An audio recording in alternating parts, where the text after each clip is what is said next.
हम जनजातीय समाज की सेवा, सर्वांगीण विकास, अस्मिता जागरण कार्य निरंतरता से कर रहे हैं। 1952 में जशपुर से प्रारंभ हुआ यह कार्य संपूर्ण देश में सभी वनवासी जिलों तक, हजारों वनवासी गांवों तक पहुंच चुका है।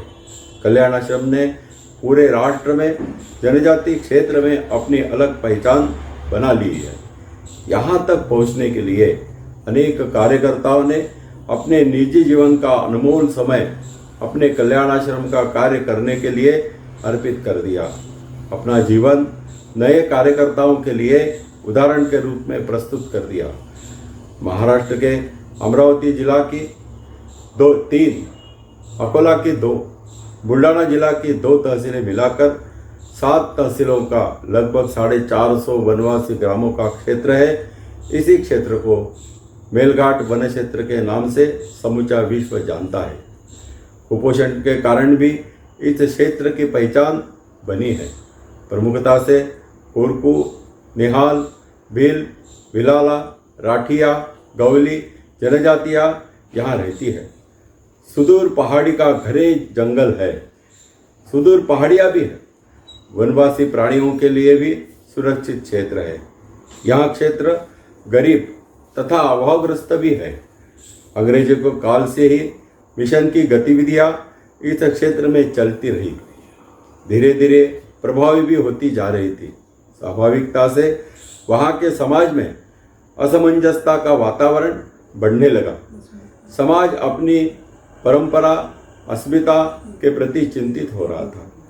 इस बीच अचलपुर तहसील के पथरोड ग्राम के जयसिंह विद्यालय में कार्यरत आचार्य कुमारी हर्षवती हरणे जी ने तत्कालीन सरसंघ चालक परम पूजनीय बाला साहब देवव्रत जी को एक पत्र लिखा, क्षेत्र की परिस्थिति से अवगत कराया। परम पूजनीय बाला साहब जी ने विदर्भ वनवासी कल्याणाश्रम के संगठन मंत्री रमेश जी पाध्ये को बुलाकर आगे की कार्रवाई करने के लिए कहा। श्री रमेश जी ने प्रांत तथा अमरावती विभाग के संघ और कल्याणाश्रम के प्रमुख कार्यकर्ताओं से साथ बैठकर विचार विमर्श किया, परिस्थिति का अवलोकन किया और बाद में सभी लोगों के साथ फिर से एक बार बैठकर योजना बनाई। आरोग्य सेवा के काम से कार्य प्रारंभ करने में सबकी सहमति बनी। अमरावती विभाग संघचालक डॉक्टर बाला साहब आयशी, परतवाड़ा के डॉक्टर पट्टलवार जो समाज के कार्य में अग्रसर रहते थे, संघ संयोजक के नाते से एक यह कार्य करने का संकल्प उन्होंने किया और अंतिम क्षण तक निभाकर कार्यकर्ता के रूप में एक मिसाल कायम की। तू मैं एक रक्त को साकार करके दिखाया। सन 83-84 में चिखलदरा में प्रथम चिकित्सा केंद्र प्रारंभ हुआ। डॉक्टर बाला साहब पट्टलवार बस से और इस केंद्र के लिए जाते थे। स्वाभाविकता चिखलदरा यह पर्यटन स्थल होने के कारण बस में बहुत भीड़ होती थी, लेकिन ड्राइवर कंडक्टर जानते थे कि यहाँ प्रतिदिन डॉक्टर सेवा करने के लिए वहाँ पर जा रहा है, अपने खर्चे से जा रहा है, अपना टिफिन लेकर जा रहा है और जनजाति समाज की सेवा वहाँ जाकर चिकित्सा केंद्र के रूप में करेगा। इसलिए ये सब जानने के कारण बस के ड्राइवर, कंडक्टर उनके लिए सीट आरक्षित करके पहले से ही रखते थे, रोक के रखते थे। लगभग यह क्रम 1, 2, 3 नहीं 5-6 साल तक चला। उसी समय विदर्भ वनवासी कल्याणाश्रम के तत्कालीन कोषाध्यक्ष प्रभाकर राव मंडले जो निजी व्यवसायी थे, उन्होंने इस कार्य की आवश्यकता को देखकर अपनी निजी जीप कल्याणाश्रम को दान के रूप में दे दी। स्वाभाविक रूप से जीप आने के कारण कार्य की गति बढ़ी और उस कारण फिर और चिकित्सा केंद्र प्रारंभ करने का संकल्प किया और उसको साकार भी किया। प्रारंभ में कुलांगना, मलकापुर, बोर्ड, बारूगव्हाण ऐसे क्षेत्र में भी सुदूर वनवासी क्षेत्र में साप्ताहिक चिकित्सा केंद्र प्रारंभ किए गए। 2000 में लगभग 450 ग्रामों में से 250 ग्रामों में आरोग्य रक्षक योजना, हम कहते हैं स्वास्थ्य रक्षक योजना, और प्रारंभ की गई, क्रियान्वित की गई। और स्वाभाविक रूप से 250 ग्रामों में प्रत्यक्ष कार्यकर्ता उपस्थित होने के कारण लगभग मेलघाट में, संपूर्ण मेलघाट में अपनी कार्य की पकड़ बन गई। डॉक्टर राजेंद्र वासुदेव पट्टलवार जी का जन्म 29 मई 1932 को हुआ। नागपुर में ही उन्होंने अपनी शिक्षा पूर्ण की।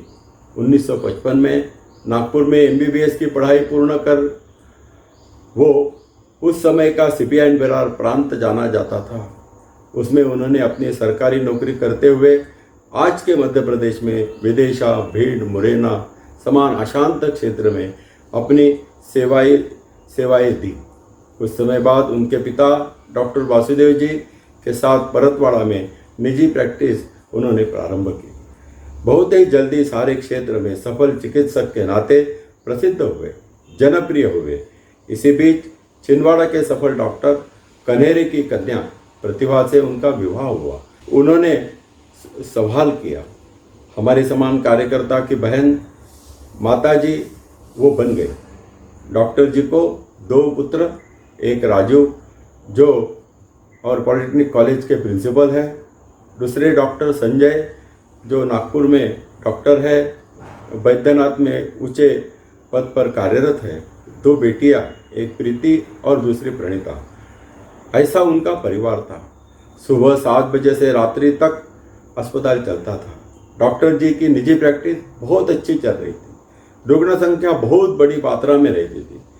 संघ पदाधिकारी तथा कल्याणाश्रम के कार्यकर्ताओं के साथ चर्चा करके मेलघाट में साप्ताहिक केंद्र प्रारंभ हुआ।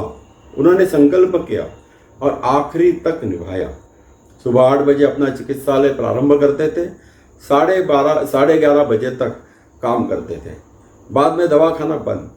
बाद में कोई भी आए, कितना भी बड़ा व्यक्ति हो, कितना भी नज़दीक व्यक्ति हो, कहते थे मुझे अभी जाना है समाज की सेवा में। गांव में बहुत डॉक्टर हैं, आप उनके पास जाइए या फिर कल आइए। यह सेवा कार्य की यात्रा 1983 से 2008 तक अविरत चली, कभी किसी कारण रुकी नहीं। सतत 1-2 नहीं 25 वर्ष एक दिनक्रम रहा।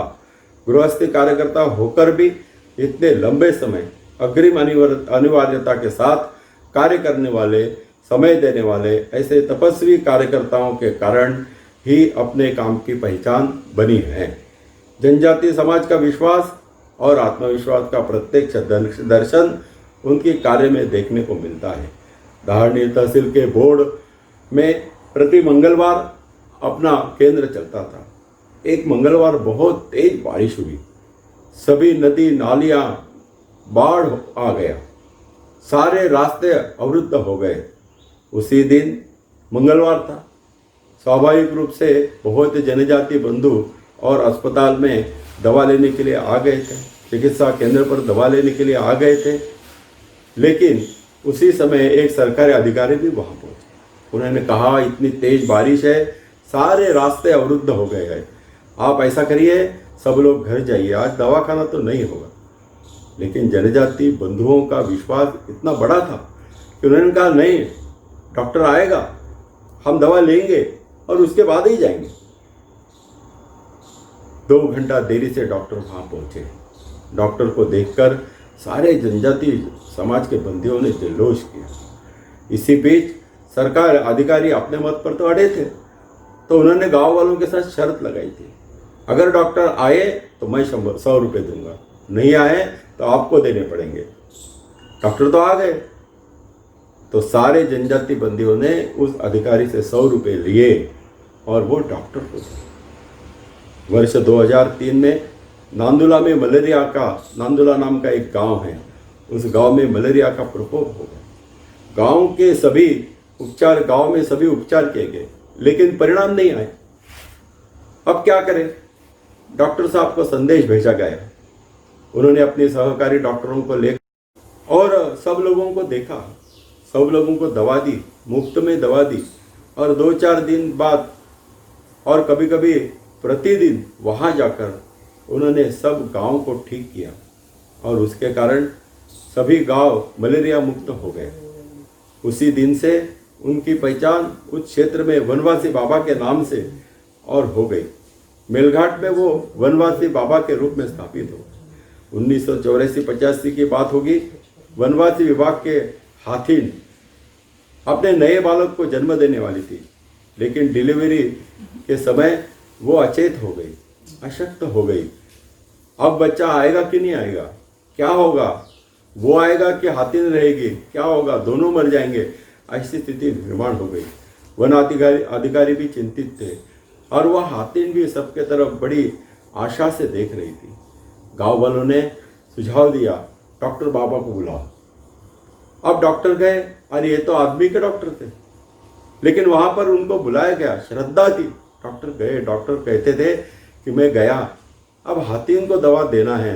तो मैंने सोचा आदमी और हाथिन में कितना अंतर होगा, उतना अंतर ध्यान में रखकर दवा का डोज उतनी मात्रा में बढ़ाया और हाथिन को दवा दी, 2-3 डोज दिए और हाथिन की डिलीवरी सुलभ हो गई। बच्चा भी रह गया, हाथिन भी रह गए, सारा गांव आनंदित हो गया। डॉक्टर साहब कहते हैं ईश्वर ने एक कार्य मुझसे कर लिया।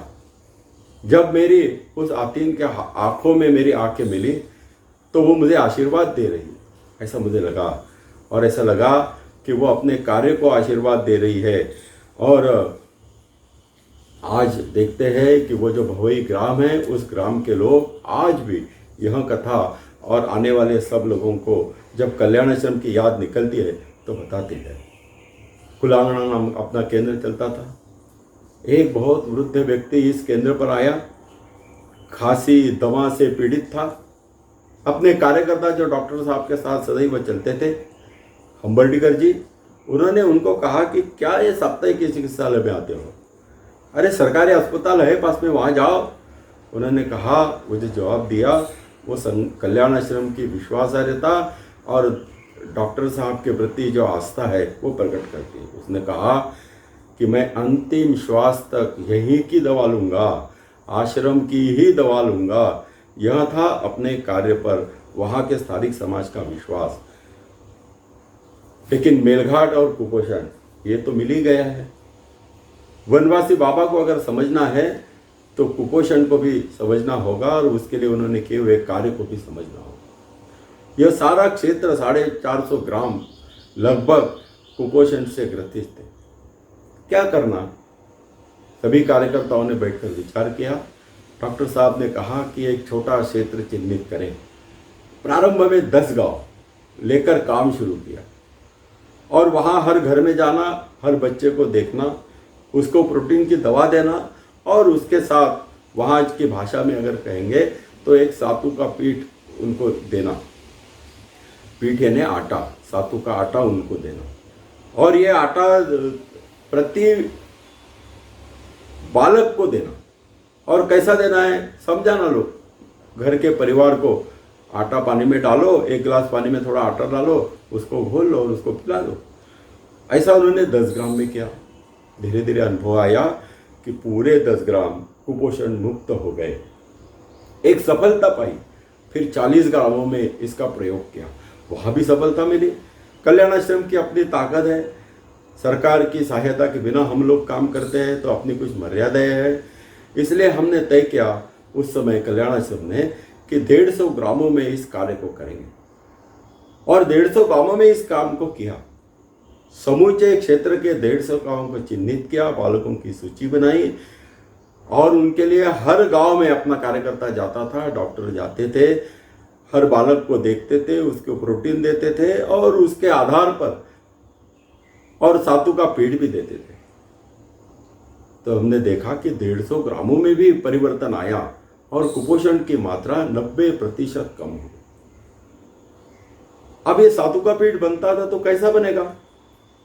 तो अमरावती है, परतवाड़ा है, अचलपुर है, ऐसे गांवों में वहां के कार्यकर्ताओं ने घर घर को आह्वान किया कि रोज 1 मुट्ठी अनाज जो उस सातू के पीठ के लिए लगता है वो भगवान के पूजा के बाद भगवान के पास ही अलग से रखे और वो अनाज को एकत्रित करते थे, परतवाड़ा में लाकर उसको आटा बना करके उसके छोटे छोटे पैकेट बना करके फिर लेकर जाना। समाज के भरोसे काम करने का एक नया और प्रभावी कार्य डॉक्टर साहब ने मेलघाट में किया। कुपोषण का तो बहुत दौर चल ही रहा था, तो स्वाभाविक रूप से तत्कालीन महाराष्ट्र के आरोग्य मंत्री डॉक्टर विमल मुंदड़ा क्षेत्र में प्रवास के लिए आए, कुपोषण का जायजा लेने के लिए आए। अनेक गांवों में गए, आशा वर्कर को मिली, प्राइमरी हेल्थ सेंटर को मिली, सब जगह मिली, लोगों को मिली, कोरकू समाज को मिली, वहाँ के स्थानिक लोगों को मिली। अनेक लोगों से बातचीत करके 3 दिन का उनका प्रवास पूर्ण करके और वो हर गांव में जाती थी तो लोग बताते थे कि कल्याण आश्रम के वनवासी बाबा और कार्यकर्ताओं के कारण हमारे बच्चे ठीक हो रहे, हम समस्या से मुक्त हो रहे, सरकार की योजना से मुक्त हो रहे, ऐसा नहीं। और ये सारे कार्य करने के लिए सरकार से एक भी पैसा कल्याण आश्रम में नहीं लिया था, किसी प्रकार की सहायता भी नहीं ली थी। विमल मुंदड़ा प्रभावित हो गए। उन्होंने डॉक्टर साहब को कहा कि मिलने के लिए आओ। डॉक्टर साहब ने कहा कि मेरे को किसी को मिलना नहीं है, लेकिन आपको अगर मेरे को मिलने की इच्छा है तो मेरा घर आपके स्वागत करने के लिए तैयार है, मैं तैयार, आइए। दूसरे दिन डॉक्टर विमल मुंदड़ा डॉक्टर साहब के घर आई, सारी जानकारी देखी, सारा विचार देखा, प्रयास देखे, परिणाम भी देखा, समझ लिया कुपोषण के मुक्ति के लिए एक ही दिन, एक ही समय 150 ग्रामों में भव्य चिकित्सा शिविर करना, ऐसा सोचा गया। 28-29 मई 2005 को ये करेंगे। 28 तारीख को सारे लोग आएंगे। बेलघाट के पास के जो शहर है वहाँ के डॉक्टर और लगभग 250-300 डॉक्टर, 400 नगरीय कार्यकर्ता और 750 वहाँ के स्थानिक कार्यकर्ता, ऐसे मिलाकर सभी कार्यकर्ताओं ने अथक प्रयास से इस शिविर को संपन्न किया। एक ही दिन में 75,000 बाल रुग्णों की चिकित्सा की गई और मई महीने में है, आगे कुपोषण आएगा, उसके पहले ही प्रोटीन, सातु, ये सारा दिया गया, प्रिवेंटिव एक्शन ली गई और उस कारण उस वर्ष वहाँ का कुपोषण का प्रमाण अत्यल्प रहा। 29 तारीख को शाम को जब रिपोर्टिंग करने सारे डॉक्टर, सारे कार्यकर्ता परतवाड़ा में एकत्रित आए और बहुत आनंद में थे, अपने अपने अनुभव कथन कर रहे थे। उसी समय एक कार्यकर्ता ने कहा कि आज बहुत आनंद का क्षण है, दुग्ध शर्करा योग है, आज डॉक्टर साहब का 73वां जन्मदिन भी है। स्वाभाविक आए हुए डॉक्टरों ने उनका सम्मान और सत्कार किया और एक रूप से डॉक्टर साहब के 73वें जन्मदिन के उपलक्ष्य में यह शिविर संपन्न हो गया, ऐसा हम कह सकते हैं। यह जो कार्य डॉक्टर साहब कर रहे थे, कल्याण आश्रम कर रहा था, इसकी सारे जगह में, सारे गांवों में, सारे परिस्थितियों में, देश शासन से लेकर समाज तक सब लोगों को इसकी और एक प्रकार से उन्होंने पावती दे दी थी, एक प्रकार से समर्थन दे दिया था, एक प्रकार से इस कार्य को और सहारा भी था। परिणाम भी हुआ। महाराष्ट्र सरकार ने डॉक्टर साहब को कहा कि हम आपको आदिवासी सेवा पुरस्कार देना चाहते हैं, लेकिन आदिवासी सेवा पुरस्कार देना चाहते हैं तो सरकार की पद्धति है कि सारा अर्जी भरकर देनी पड़ती है। डॉक्टर साहब ने कहा कि मेरे को कुछ नहीं चाहिए, मैं अर्जी नहीं करूंगा। शायद महाराष्ट्र के शासन के कार्यकाल में किसी ने अर्जी की ही नहीं, यानी जो पुरस्कार प्राप्त कार्यकर्ता रहता है उसको अर्जी करनी पड़ती है। उन्होंने नहीं की, लेकिन महाराष्ट्र शासन ने तय किया कि इनको आदिवासी सेवक पुरस्कार से सम्मानित करेंगे और उनको आदिवासी सेवा पुरस्कार से सम्मानित किया गया। लेकिन उन्होंने एक शर्त रखी थी कि मैं अकेला ये काम नहीं कर रहा था, मेरे साथ ये 4-5 कार्यकर्ता मेरी तरह ही और संकल्प के साथ 25 साल लगभग काम कर रहे हैं और इसलिए यह पुरस्कार मैं अकेला नहीं लूँगा, सब लोग मिलकर लेंगे। और शायद महाराष्ट्र के इतिहास में आदिवासी सेवा पुरस्कार किसी के नाम घोषित हुआ है, लेकिन स्वीकार 4-5 लोगों ने किया है, उनके कार्यकर्ताओं ने किया है, रिश्तेदारों ने नहीं, कार्यकर्ताओं ने उस पुरस्कार का स्वीकार किया। डॉक्टर साहब ने कहा ये मेरा नहीं, मेरे कार्यकर्ताओं के अथक परिश्रम, कल्याण आश्रम के विचार का यहाँ सम्मान है और इसलिए मैं इस पुरस्कार को स्वीकार करता हूँ। डॉक्टर साहब के और एक बात मुझे आज बताना बहुत आवश्यक लगा। बोधो नाम का गांव था, और उस गांव में जाना है तो बारू गावंड से चलना पड़ता है और थोड़ा सा 2-3 किलोमीटर पहाड़ी भी चढ़नी पड़ती है। वहाँ पे एक माता जी बहुत बड़े उम्र की थी, बुजुर्ग थी, बीमार थी, कैंसर से पीड़ित थी। उनको देखना और दवा देना, इसके लिए डॉक्टर साहब और बारूगांव के अस्पताल में जाते थे तो वो आती थी सप्ताह में एक बार दवा लेने के लिए। आई नहीं। डॉक्टर साहब ने कहा अरे वो माता जी आई नहीं, चलो हम जाएंगे। और वहाँ के गांव के पहाड़ी के निचले स्तर तक गए और 2 किलोमीटर पैदल चलकर उस माँ के झोपड़ी में गए। वो पड़ी थी, थकान बहुत आई। डॉक्टर साहब ने उसकी पूछताछ की, उसको पानी पिलाया, दवा दी और वापस आए। साथ के कार्यकर्ता ने पूछा डॉक्टर साहब अपनी दवा से ये ठीक होगी क्या? तो बोले ठीक तो नहीं होगी लेकिन वेदनाओं की कमी होगी। अभी मृत्यु तो निश्चित है लेकिन वो आनंददायी हो, इतना ही अपन प्रयास कर सकते हैं। कम वेदना हो, सहज हो, इतना ही हम प्रयास कर सकते थे। ऐसा उन्होंने अपने कार्यकर्ता को जवाब दिया। इतना एक रूप समाज की सेवा के लिए और डॉक्टर साहब हो गए थे। अनेक कार्यकर्ताओं ने उनको प्रारंभ से साथ दिया।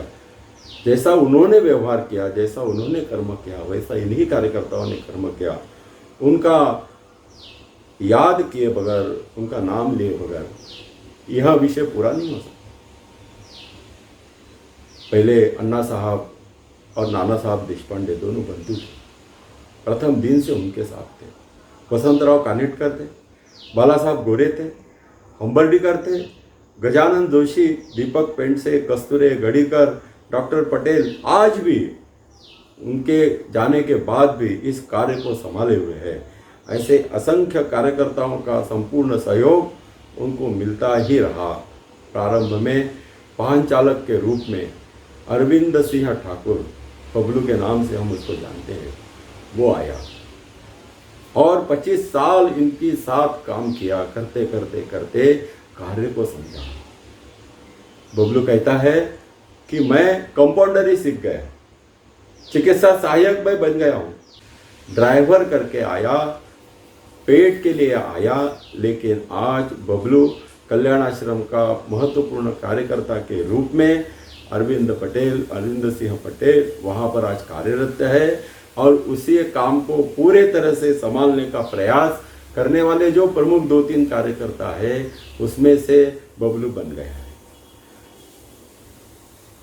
अब हम देखते हैं कि काम तो हम करते ही हैं लेकिन शरीर भी जीर्ण होता है, आयु भी बढ़ती है।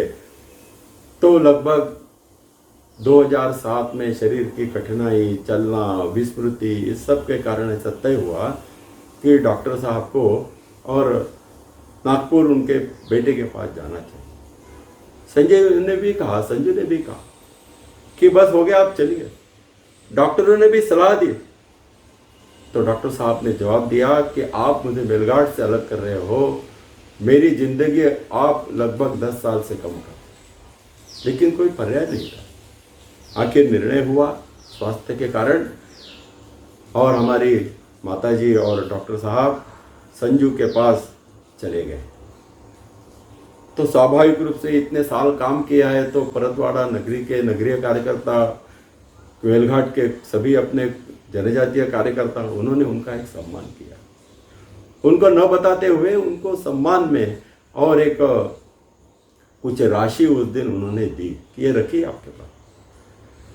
लेकिन उन्होंने उसका जवाब देते समय कहा कि मेरे कार्य का सम्मान है तो इसका उपयोग कार्य को ही होना चाहिए, इसलिए मेरे तरफ से मैं और राशि इसमें डालता हूँ और एक केंद्र जो अधूरा था, जो पूरा होना उनकी इच्छा थी, उसका भवन निर्माण करो, ऐसा आह्वान उन्होंने किया और अपनी राशि देकर वो सारी राशि कल्याण आश्रम के उस समय के कार्यकर्ताओं को उन्होंने वहीं पर कार्यक्रम में ही समर्पित कर दी। अब नागपुर चले गए। विस्मृति बढ़ रही थी, स्वास्थ्य और खस्ता हो रहा था। तो डॉक्टर संजू, उनके जो बेटे हैं, उन्होंने कहा कि बेलघाट के प्रति इतनी, कार्य के प्रति इतनी एकरूपता थी, अब इधर तो भूल ही जाते थे, भोजन करना भी भूल जाते थे, नहाना भी भूल जाते थे, सब भूल जाते थे। क्या करना? तो संजीव ने कहा कि एक दिन मुझे ऐसा लगा कि थोड़ा सा करके देखें। और उन्होंने कहा कि उनके परम मित्र नाना साहब पार्टीकर देशपांडे, तो उन्होंने कहा कि देखो आप जल्दी जल्दी नहा लो, भोजन कर लो, नाना आने वाले हैं गाड़ी लेकर, मेलघाट जाना है, आज मंगलवार है, बोर्ड के दवाखाने में जाना है। तुरंत उठे, नहाए धोए, भोजन किए और कपड़े विपड़े पहनकर बैठ गए। नाना आएंगे, गाड़ी आएगी, मेरे को जाना है मेलघाट में। परिस्थिति इतनी खराब थी और सब बुद्धि भ्रंश भी हो गया था, लेकिन मेलघाट के कार्य से, जनजाति कार्य से एक रूपता इतनी बढ़ गई थी, इतनी ज़्यादा थी कि स्वाभाविक रूप से वो एकदम उत्साह से तैयार हो गए। और ये 1 दिन 2 नहीं, 3 दिन नहीं, 4-5 महीने ये कम था। बस उनको बताना सुबह शाम मेलघाट की गाड़ी आने वाली है, नाना आने वाले हैं, जाना है आपको, बस सब भूल कर वो कर देंगे। तो एकता से हम ऐसा देखेंगे कि अपने कार्य के प्रति उनकी एकरूपता अंतिम क्षण तक रही। ऐसे संकल्प रूपी वनवासी बाबा राजेंद्र वासुदेव कट्टलवार दिनांक 25 मई 2016 को अपने पुत्र संजीव के घर नागपुर में उन्होंने अपनी अंतिम श्वास ली। ऐसे कर्मयोगी कार्यकर्ता का जीवन हम सब के लिए पाथेय के रूप में प्रस्तुत है। हम सब लोग विचार करें कि इन पदचिन्हों पर हम भी कुछ आगे चलने का प्रयास करें। कल्याण आश्रम के कार्य को और गति देने में यह सब सहायभूत होगा। हम सब लोग प्रयास करें और ईश्वर इसके लिए हमें सम्मान दे, इसके लिए हमें बुद्धि दे, इसके लिए हमें ताकत दे। ऐसी उसके चरणों में प्रार्थना करता हुआ, बाला साहब की याद में प्रार्थना करता हुआ, उनके चरणों में वंदन करते हुए मेरे वाणी को मैं विराम दे